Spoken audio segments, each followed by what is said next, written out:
Welcome back in the Netherlands on the global live stream of Our Future Health, which is basically about your future health. For the last 24 hours, we've traveled all around the world. We were in places like Toronto, Ottawa. We were in Singapore, in Mumbai, as well in Antwerp, in Paris just lately, and in London, and now at Philips headquarters in Amsterdam. And I would love to introduce to you Jeroen Tas, who is the CEO of Connected Care and Health Informatics of Philips.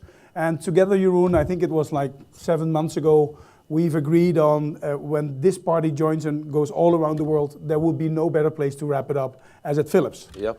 And you have a very special day as well today with the IPO of one of your companies. Yeah, I think it's a real special day because today actually we did the IPO for a lighting business, which actually implies that from today we're 100% health company. So Royal Philips is becoming a company entirely focused on health, and health of course is bigger than sickness. Well, great. So one of the things that we did together is joining in what we like to call co-creation. And I think that co-creation has everything to do with also our next speaker, which is Sean Carney, which is the Chief Design Officer of Philips, who will share with us about human-centric experience design within healthcare, of course. So Sean, over to you.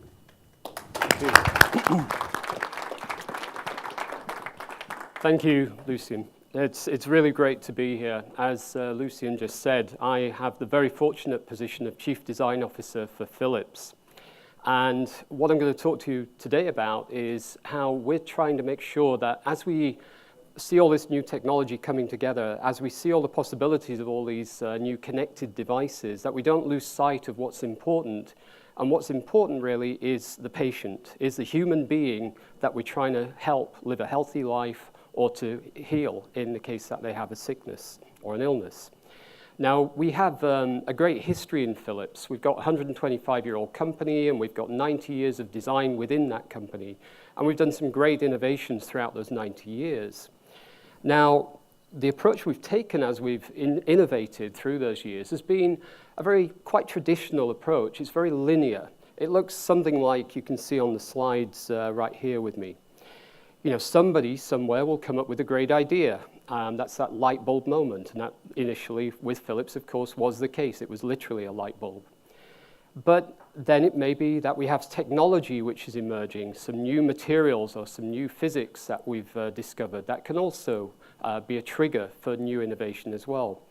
And then over time, as with most technology companies, we've become very refined at streamlining that product development process and making sure that engineering, research, design, marketing, we all start teaming up and working together nominally in a seamless way, trying to bring that product to market as quickly and effectively as possible. But of course, now what we see is times are changing. And as a designer, I can see that it's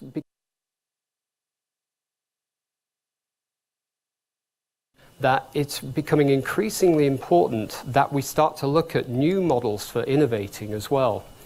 The speed of transformation that technology is enabling is just not going to allow us to continue with that linear approach to innovation and product development. We really have to rethink the way we innovate. And one of the things that's really triggering that change is back to the user, back to the patient. As they have access to this technology now, they're becoming more informed and they actually want to be more involved in the evolution and development of these new solutions and services. And you've seen it now in any number of ways. You see not only the Internet of Things, but you see literally the Internet of everything, from industrial systems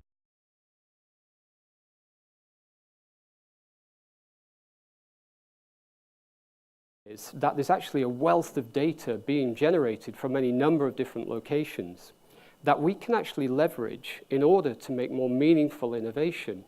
So increasingly, consumers, patients, people want to be involved in the evolution and generation of new ideas. They have expectations, and what's cool is that they're now starting to create content that can actually trigger innovation and drive innovation. I'm going to talk to you today a little bit about how we make sense of all of that data that's coming in, because it's literally huge volumes of data, and how do you filter that and find insights and nuggets that you can actually build innovation on. And we've got a number of ways in which we're doing that. So we realized a couple of years ago, and Lucien already mentioned it, that we can't do this alone. We need to speed up innovation by partnering with people. Now, in the case of health, that could be pharmaceutical companies. It could be clinicians working in the hospital with the big healthcare providers and the insurance companies. But importantly, it should also be the patients as well. So what we've tried to do is be as inclusive as possible as we start to now evolve our approach to innovation. But the key thing here as well is, rather than ending up with the internet of everything, where everything is connected but working independently in silos, what we have to do is seek out ways in which these siloed approaches to the products can now interconnect, and we can form ecosystems of products. So if I'm looking at a continuum of health, I want to make sure people are living healthy, they're sleeping well, they're eating well. And then if they have an illness, I can actually track back and see if there's any patterns that emerged in, oh, we now see that you weren't sleeping for a few weeks, so that led to this event, and we can trigger this in different ways. But essentially, what I want to say here is the old linear approach to innovation is kind of dated now, and we need to evolve, and we can't do it alone. We need to involve a lot more people. Now, the way in which we're doing this, and this is where design is increasingly playing a role, we're bringing design thinking into this product development cycle. And what we're doing is a process we call co-creation. We've codified design thinking in order to make sure that we have an approach that really leverages the best practices from around the world of design thinking. And effectively, this builds concepts from the bottom up. It's truly agile in its approach. It's don't worry about producing the glossy, shiny prototype of the past, the sort of kind of high-gloss concept cars that you're used to seeing in the automotive industry. Let's quickly build a paper prototype. Let's quickly take a piece of Raspberry Pi, stuff that into a bottle or a feeding device, and actually hack a system in order to get something out and start collecting data about real usage patterns, which allows us to then quickly start to build new propositions. Now, as I said, we've assembled a suite of tools in order to make sure that we drive this in the best possible way. And importantly here is we're leveraging ethnographic research techniques, contextual research techniques. We're putting people into situations where the problems are actually manifesting themselves. So into hospitals, into surgical theaters, into wards, into ICUs, where people can actually see for themselves the people with the problem, and then we bring in the people who can solve those problems, the engineers, technologists, and designers who can figure out ways of fixing some of these issues. To simplify this, here's our four-step approach to how we go about doing this. The key phase is discovery.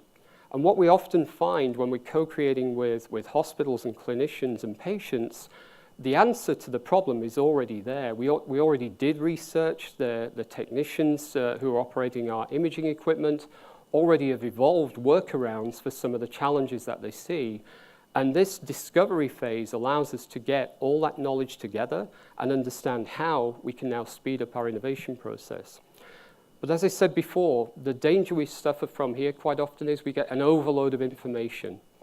And we have to make sense of it. We have to prioritize it, and we have to look for patterns. So this is where the framing becomes vital. Because quite often, all too often, we skip from the discovery phase straight through to ideating, straight through to trying to develop a proposition. So it's really important that develop a proposition. So it's really important that you prioritize this, take time to think it through, and frame the problem. Then we use various creative methodologies to ideate, and then we very quickly start to build. I mentioned that before. We've built basically capabilities within Philips now, which we call the Digital Accelerator and the Health Suite Labs, which allow us to now rapidly prototype and iterate. So truly agile mindset right at the beginning of the concept development phase. And because we're not overly protective about those first-of-a-kind prototypes, we're actually looking for them to be pulled apart, destroyed, because it's about a learning journey. We want to find out what's wrong with this, and then we can iterate quickly. And if we spend too much time building that initial prototype, we become overly protective of it. So it's vital that we produce it as something that actually we're going to throw away and move on to the next thing. So that's where some of the other things that are happening in the big wide world out there are actually helping us. So you've heard about the maker movement. So rapid prototyping through 3D printing and things like that. So the barriers to getting those rapid prototypes are coming down. We can very quickly build these things and get them out there to check on the viability of these ideas. And in order to bring a bit more color to this, I'm going to show you a few examples of how this is manifesting in some of the more patient-centric care innovations that we've been developing. And what I'd like to do is start with a really interesting approach. This is where design has gone from designing the thing, the beautiful object, which we're very good at, by the way, but going into designing now or helping co-create workflows and optimizing the patient experience within the hospital environment, teaming up with the clinicians, the nurses, and the patients actually in the hospital to deliver new breakthrough innovations in the way healthcare is delivered. So if we can have a look at this video, please.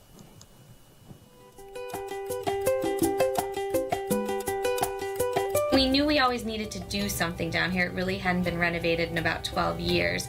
We have excellent caretakers who provide exceptional service. We do have good quality outcomes, but we don't have an environment and a service culture that supports it. With you guys coming into the project, we're going to be able to design that environment really in that experience that no one else truly has. My name's Zhang. I'm here to lead the Philips design team this week, designing the new Brown Infusion Center. We've got a multidisciplinary consulting team with people research, experience design, and clinical consulting expertise. We're going to use a rapid co-creation method this week, involving the architects, patients, staff, to really design an ideal experience and space for the new center. When we got to Broward, the first thing that we did was to meet with the executive team to understand their motivation and their vision for the Cancer Center redesign. We held several co-creation sessions with staff to include them as part of the design process.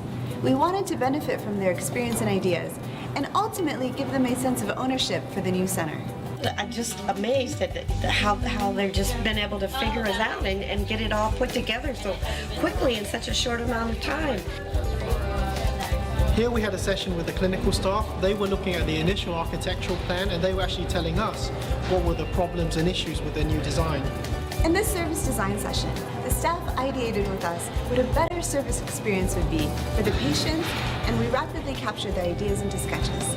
As we progressed in our exploration, we continued to meet with patients and staff to iterate and refine our design concepts. Only now, after clearly understanding the user needs, do we begin to ideate new layout designs for the center. We're about to go into a collaborative session with both the architects and the customers to have a look at the new center design concept we've came up with. What we really want to do is validate the design concept with them, work through any code issues, and build upon the design where possible. I was blown away today by the design and what we saw, and our patients are going to be infinitely happier with the service that they're providing. We're very excited. I think this is great, and we're blown away. We're ecstatic with the results. It's been really exciting. It's been fun. I've enjoyed every moment with them and the experience that I've had to help us move forward, grow, and develop our new center.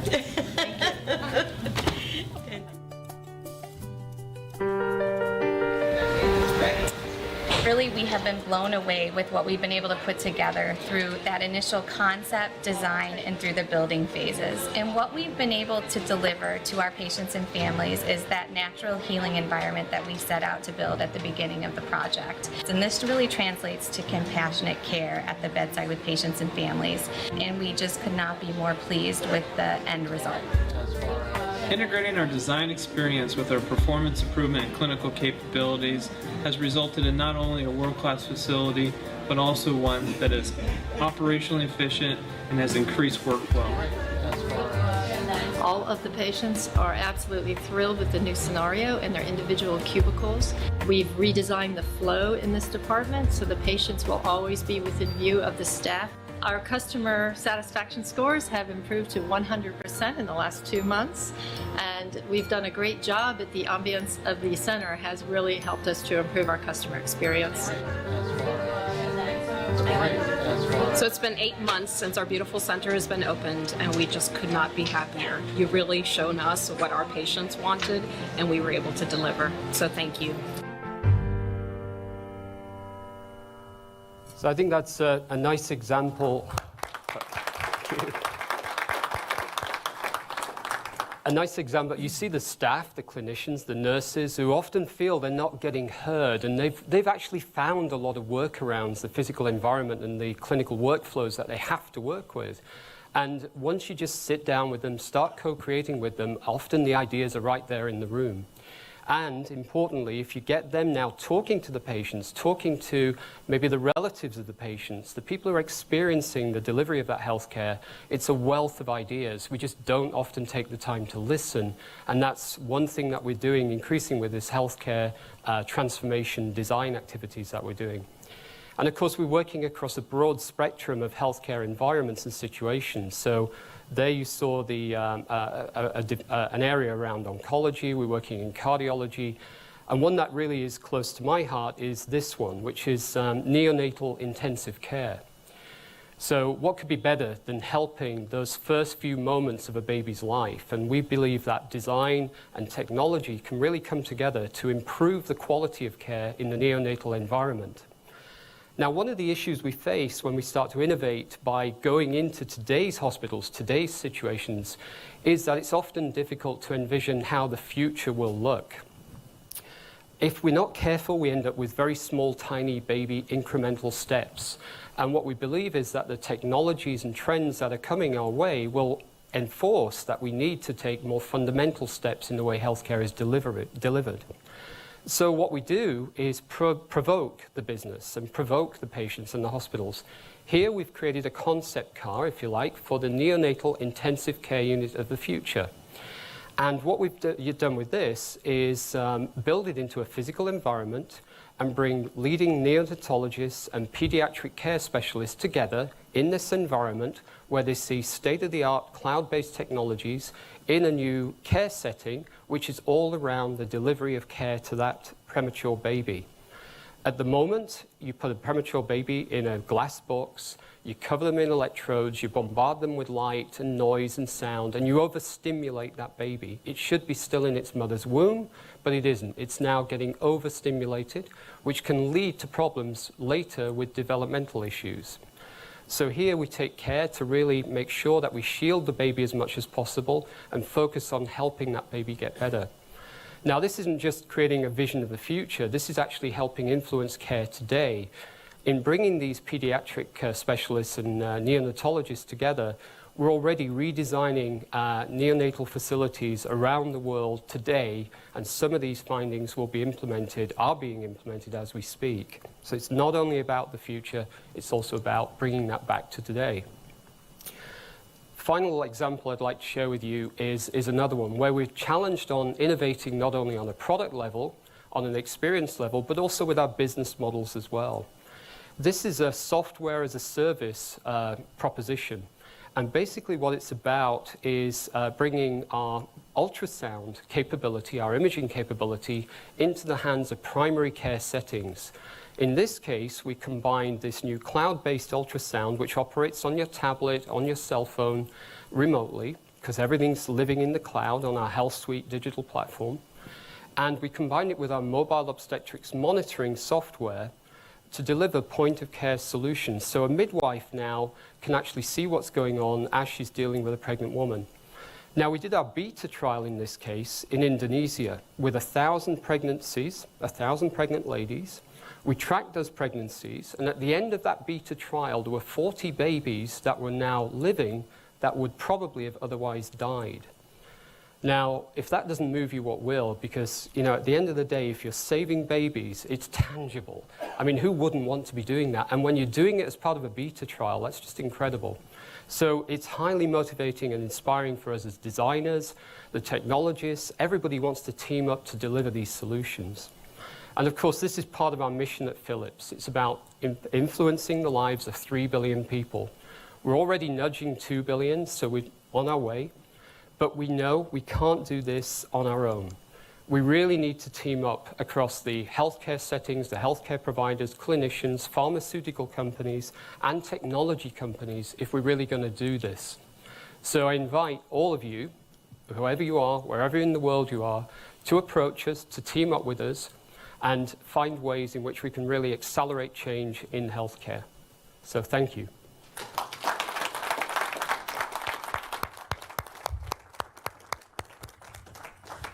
Well, thank you very much, Sean. That's a great approach that you guys have up there. Is there, with all the information that you just gave us, one of the things that boggles administrators often is the design thinking approach also more effective in terms of time and, of course, also of money?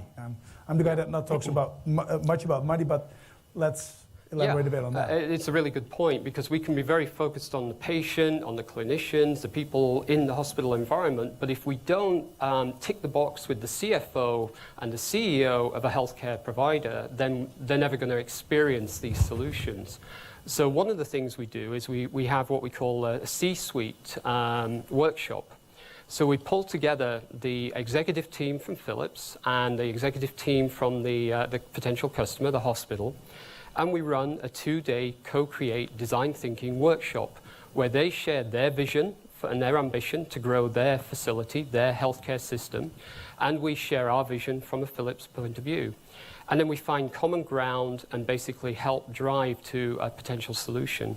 And the way in which we engage them, the way in which we inspire them, and they inspire us as well, ensures that we now find a business plan to actually take this forward. And you saw there, we flashed through it pretty quickly in the video, but we're taking real metrics. So we're looking at patient flow, throughput times, quality of care, that actually helps us now in ensuring there's a positive business impact on this as well. Again, thank you very much, Sean, for this.